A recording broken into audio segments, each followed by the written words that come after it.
A foster child rescued an abandoned puppy, never realizing it would one day rescue her right back. This thought whispered through 12-year-old Maya Wilson's mind as she huddled beneath the threadbare blanket in her newest temporary home, listening to the unfamiliar creaks of a house that wasn't hers, would never be hers. 4 homes in 3 years, the statistics of her broken life. Rain lashed against the window, each drop a tiny percussion against the glass that matched the hollow thumping in her chest. Maya pressed her palm against her breastbone, feeling the steady rhythm beneath her fingers. Still beating, despite everything. She'd learned to take inventory of herself in new places, breathing, heartbeat, the small stuffed elephant hidden in her backpack, the single photograph of her mother tucked into the elephant's tiny pocket. These things were hers, portable, safe. The Robertsons seemed nice enough. They smiled a lot, set an extra place at dinner, showed her a room with pale blue walls and a desk by the window. "You can make it your own, Mrs." Robertson had said, her voice lilting with forced brightness. Maya had nodded, not bothering to explain that she never made anything her own anymore. Temporary things stayed temporary. The social worker had used the word promising this time. Maya had stopped believing in promises 2 years, 7 months, and 13 days ago, the day her mother didn't come home from work, the day the police officers stood awkwardly in their apartment with heavy eyes and heavier words. Aneurysm. Sudden. Nothing could be done. Words that changed everything and explained nothing to a 9-year-old. Sleep didn't come easily in new beds. Maya slipped from beneath the covers, her bare feet silent against the cool wooden floor. The digital clock on the nightstand blinked 2:17 a.m. in angry red numbers. The house was still except for the storm outside. She crept to the window, pressing her forehead against the cool glass, watching the rain transform the suburban street into something liquid and uncertain. The movement caught her eye. Small, frantic, almost lost in the darkness beneath the streetlight at the end of the driveway. Maya squinted, her breath fogging the glass. There it was again. Something alive, struggling against the downpour. Before she could question herself, Maya was moving. Socks, raincoat over pajamas. The spare key misses. Robertson had ceremoniously placed on her nightstand. "For emergencies only, dear." The weight of it felt significant in her palm. The rain was colder than it looked, slicing through her thin pajamas despite the raincoat. Maya's hair plastered against her face as she moved down the driveway toward the small, desperate movement she'd spotted from her window. There, huddled against the base of the streetlight, was a puppy, mud-caked, ribs visible through matted fur shivering violently in the rain. A cardboard box, disintegrating in the downpour, lay on its side nearby with the word "free" barely visible in smeared marker. "Hey," Maya whispered, crouching down. The puppy flinched, cowering lower. "It's okay. I'm not going to hurt you." Their eyes met, the puppy's wide with fear, Maya's with recognition. Abandoned, left behind, unwanted. The familiarity of that feeling wrapped around her heart and squeezed. The puppy whimpered, a sound so small and broken that something cracked open inside Maya's chest. Without thinking, she shrugged off her raincoat and wrapped it gently around the trembling animal. "I've got you," she murmured, lifting the bundle into her arms. The puppy was lighter than she expected, a fragile collection of bones and heartbeat. "I've got you now." Maya stood in the rain, suddenly aware of what she'd done. The Robertsons hadn't mentioned pets. There were rules in foster homes, unspoken ones and clearly stated ones. Bringing in a stray animal in the middle of the night definitely broke several. But as the puppy burrowed against her chest, seeking warmth, Maya felt something she hadn't experienced in a long time. Purpose. This small creature needed her, not the other way around. The realization was both terrifying and exhilarating. Just for tonight, she whispered to the puppy, to herself, to the storm. Just until the rain stops. By morning, the rain had ceased, but Maya's resolve had only strengthened. She sat cross-legged on her bedroom floor, the puppy asleep in a nest of towels she'd sneaked from the bathroom. In the gentle morning light, she could see it was a female, maybe a few months old, with patches of what might be golden fur beneath the dirt and mud. The knock on her door sent panic surging through her veins. "Maya? Breakfast in 15 minutes. Mrs. Robertson called cheerfully. "Okay, thank you." Maya replied, striving for normalcy, her hand protectively covering the puppy's small head. The puppy stirred, blinking up at Maya with trusting brown eyes. Maya's heart constricted. She couldn't put this creature back in the rain, back into abandonment. She knew too well what that felt like. 15 minutes to come up with a plan. 15 minutes to find the courage to ask for something she wanted, needed, to keep. The Robertsons sat at the kitchen table, Mr. Robertson behind his newspaper, Mrs. Robertson pouring orange juice. They looked up as Maya entered, their smiles fading when they saw her face. "I found something," Maya said, the words tumbling out before she could lose her nerve. "Someone, actually. Outside. In the rain." Mrs. Robertson set down the juice pitcher. "What do you mean, dear?" Maya took a deep breath and opened the bundle in her arms, revealing the puppy's face. She was abandoned. In a box at the end of the driveway. She was all alone in the storm. The silence that followed seemed eternal. Maya's heart pounded so hard she was certain they could hear it. She fixed her gaze on the linoleum floor, bracing for the inevitable. The gentle refusal, the call to animal control, another loss to add to her collection. "Oh, the poor thing," Mrs. Robertson breathed, rising from her chair. Maya looked up, startled by the genuine concern in the woman's voice. Mr. Robertson had set down his newspaper, his forehead creased. "Someone left a puppy in this weather? In a box?" Maya nodded, hope fluttering cautiously in her chest. She was so scared. I couldn't leave her there." Mrs. Robertson was beside her now, peering at the puppy with gentle eyes. "No, of course you couldn't. That was very compassionate of you, Maya." The word landed strangely in Maya's ears. Compassionate, as if what she'd done was extraordinary rather than necessary. "She needs a bath," Mrs. Robertson continued, reaching out to stroke the puppy's head with one finger.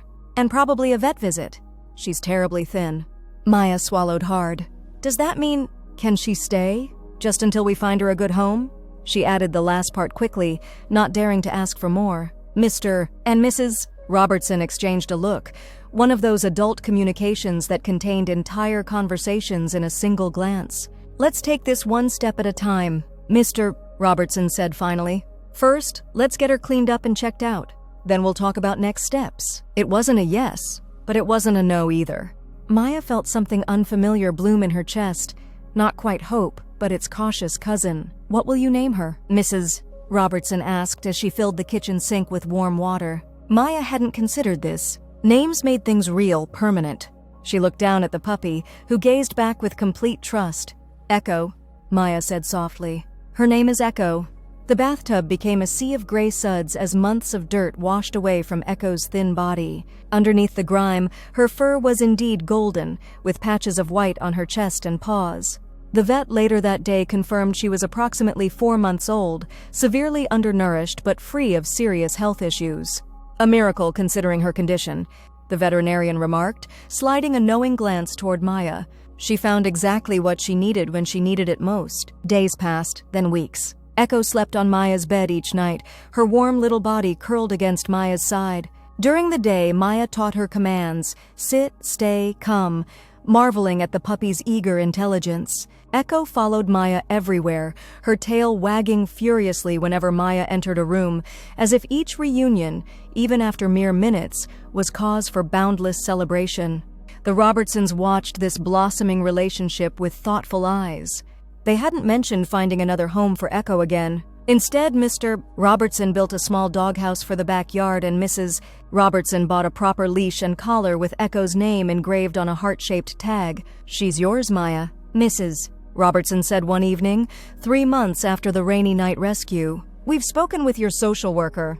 Echo stays with you wherever you go." Maya's fingers froze in Echo's fur. "Wherever I go?" The implication hung heavy between them. Foster placements changed. Everyone knew that. Mrs. Robertson knelt beside her, something fierce in her usually gentle eyes.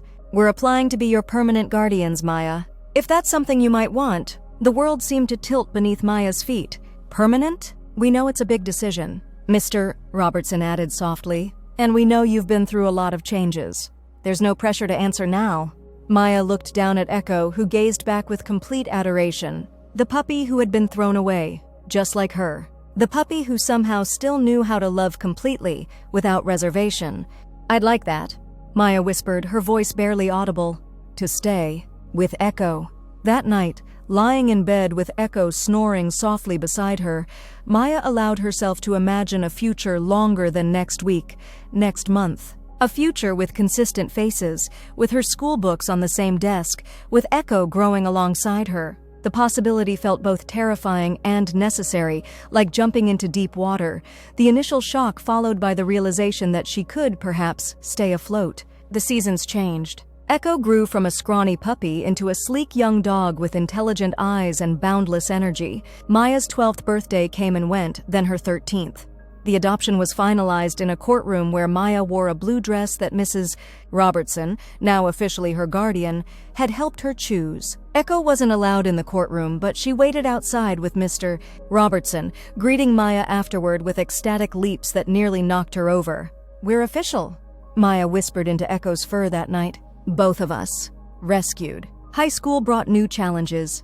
Maya, always quiet, found herself adrift in the complex social currents of adolescence. She made a few friends, but kept mostly to herself, finding more comfort in Echo's company than in crowded hallways and cafeteria tables. Every afternoon, she would return home to Echo's enthusiastic welcome, the dog's entire body vibrating with joy at her return. During her sophomore year, Maya discovered photography. Mr. Robertson, noticing her interest, gave her his old digital camera. She took hundreds of pictures, many of Echo in various poses and lighting, but increasingly of other subjects: frost patterns on windows, birds in flight, the way sunlight filtered through leaves. Her photography teacher, Ms. Harlow, took a special interest in her work.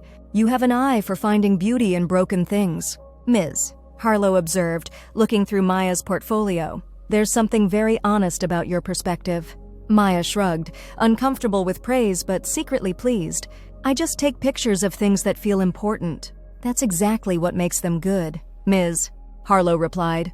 "You see value where others might not look at all." The local community college was hosting a photography competition for high school students. Ms. Harlow encouraged Maya to enter, helping her select and frame her best work. The centerpiece was a photograph of Echo sitting in a patch of sunlight, her face turned toward the window, shadows and light playing across her golden fur. Maya had titled it simply, "Rescued." The day of the exhibition arrived. Maya stood nervously beside her displayed photographs, watching strangers study her work. The Robertsons had come, of course, beaming with pride. A few classmates drifted through. Ms. Harlow moved among the visitors, occasionally directing people toward Maya's corner. "Your work is quite moving," said a woman with silver-streaked hair and kind eyes, stopping in front of Rescued. "Is this your dog?" Maya nodded. "Her name is Echo. I found her when she was a puppy. The lighting is extraordinary," the woman commented, "but it's the emotion that comes through. There's something very peaceful yet vigilant about her posture." Maya smiled, warming to the subject. "She always sits like that at that window, like she's guarding something or waiting for something." "I'm Ellen Michaels," the woman said, extending her hand. "I work with the city magazine. We're doing a special issue on rescue animals and their impact. Would you be interested in having your photograph included? With a small story about Echo?" Maya blinked, surprised. "You want to publish my photograph?" "It's exactly the kind of image we're looking for," Ellen confirmed.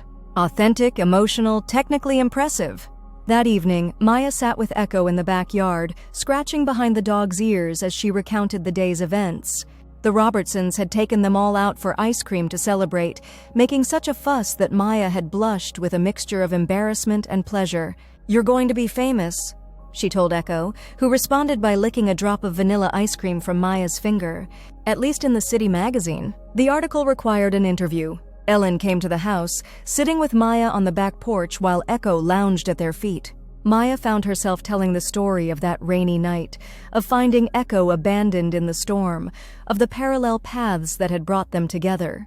"And how has Echo changed your life?" Ellen asked, her pen poised above her notebook. Maya looked down at the dog, who gazed back with her steady, loving eyes.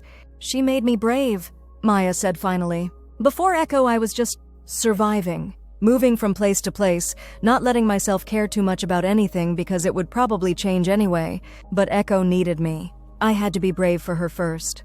And then, I guess I learned how to be brave for myself too." The magazine issue came out 2 months later. Maya's photograph of Echo took up a full page, accompanied by their story. The response was immediate and unexpected. The local animal shelter called, asking if Maya would be willing to photograph some of their long-term residents to help with adoption efforts.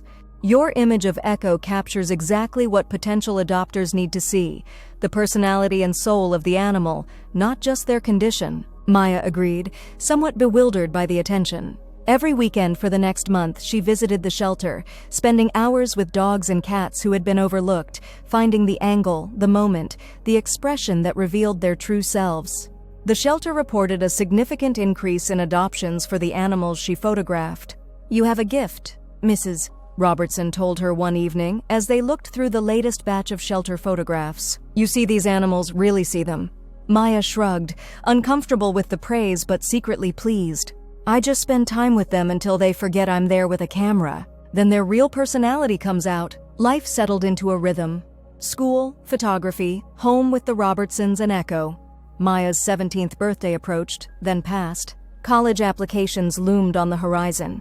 Echo, now 5 years old, had matured into a steady, intuitive companion who seemed to sense Maya's moods before Maya herself was fully aware of them. The accident happened on a Tuesday afternoon in October. Maya was walking Echo along their usual route through the neighborhood when a car swerved around the corner, the driver distracted by something on their phone. Maya, lost in thoughts about her college essay, didn't see the danger until it was almost too late.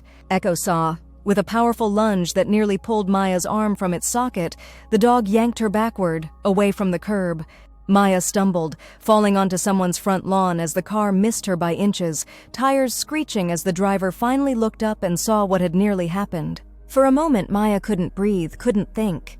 She sat on the grass, heart pounding wildly in her chest, Echo pressing anxiously against her side, whining softly. "Are you okay?" "Oh my God, I'm so sorry." The driver had stopped, was running back toward her, face pale with shock. "I didn't see you until your dog pulled you back." Maya's arms went around Echo's neck, burying her face in the familiar golden fur. "She saved me," she whispered, the realization washing over her like a wave. She actually saved me. That night, unable to sleep, Maya sat on her bedroom floor with Echo's head in her lap. The moment kept replaying in her mind. The car, Echo's powerful pull, the sickening realization of how close she had come to serious injury or worse. A foster child rescued an abandoned puppy, never realizing it would one day rescue her right back, she murmured, stroking Echo's soft ears. The words she had thought to herself that first night, now transformed from metaphor to literal truth. Echo had saved her life today, as surely as Maya had saved Echo's that rainy night years ago. The circle completed itself, perfect and profound. Maya's college essay wrote itself after that day. She told the story of Echo, not just the dramatic rescue, but the everyday salvation of having something to care for when she had felt most unwanted, the steady presence that had taught her how to trust again, how to stay instead of always preparing to leave. "Echo taught me that being rescued isn't just about one dramatic moment," she wrote. "It's about showing up for each other day after day. It's about creating a space where healing becomes possible. Sometimes rescue looks like pulling someone from danger. Sometimes it looks like simply being there when they return home, eager to see them again." Acceptance letters arrived in the spring. Maya chose a school 3 hours away that offered both a strong photography program and pet-friendly housing. The Robertsons helped her shop for dorm supplies, their pride evident in every small purchase, every practical suggestion. "Are you nervous?" Mrs. Robertson asked one evening, as they sat folding new towels for Maya's dorm room. Maya considered the question. "Yes," she admitted, "but not like before. Not scared nervous. More excited nervous." Mrs. Robertson smiled, her eyes suspiciously bright. "That's exactly how it should be." Moving day arrived too quickly and not quickly enough. Maya's few possessions had multiplied over the years with the Robertsons, clothes that actually fit and reflected her personality, books she had chosen, photography equipment, and, most precious of all, framed photographs of moments that mattered. Her adoption day, holidays, ordinary evenings in the backyard with Echo. Echo seemed to sense the change coming. She followed Maya from room to room as she packed, occasionally bringing toys to drop at Maya's feet, as if to remind her not to forget the essentials.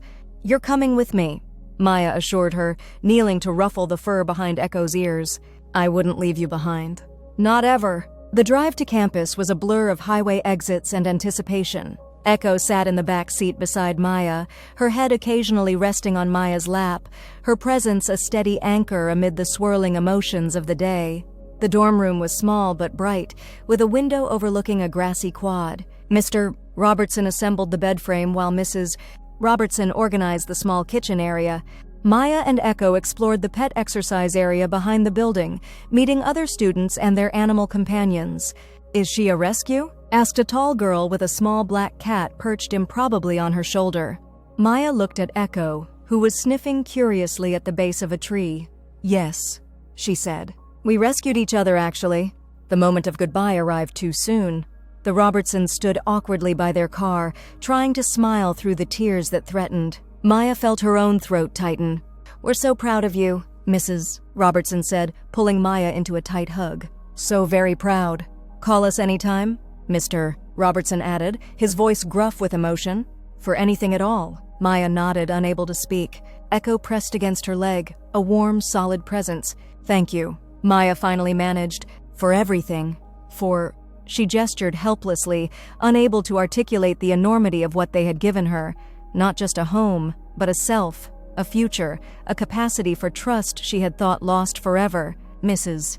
Robertson touched her cheek gently. "We're family, Maya. That doesn't change because you're in college now." Family. The word settled in Maya's chest, no longer foreign or frightening, but simply true. Later that night, lying on her new bed in her new room, Maya felt the familiar weight of Echo settling beside her. Outside, voices and laughter drifted up from the quad as other students navigated their first night away from home. Maya wasn't afraid. Not of this new beginning, not of the challenges ahead. She had learned something essential, that rescue came in many forms, that healing wasn't a straight line but a circle, continuously drawing you back to the moments and beings that had saved you, even as you saved them in return. Echo sighed contentedly, her warm body curled against Maya's side, just as she had done that first night years ago. Maya rested her hand on the dog's steady flank, feeling the gentle rise and fall of her breathing. "We made it," she whispered. "Both of us." Outside, the stars emerged one by one in the darkening sky. Maya watched them through her new window, marking this moment in her memory. Not an ending, but a continuation. The story of a foster child and an abandoned puppy, rescuing each other over and over again in ways both dramatic and ordinary, both of them finding, against all odds, exactly what they needed when they needed it most, someone who would stay,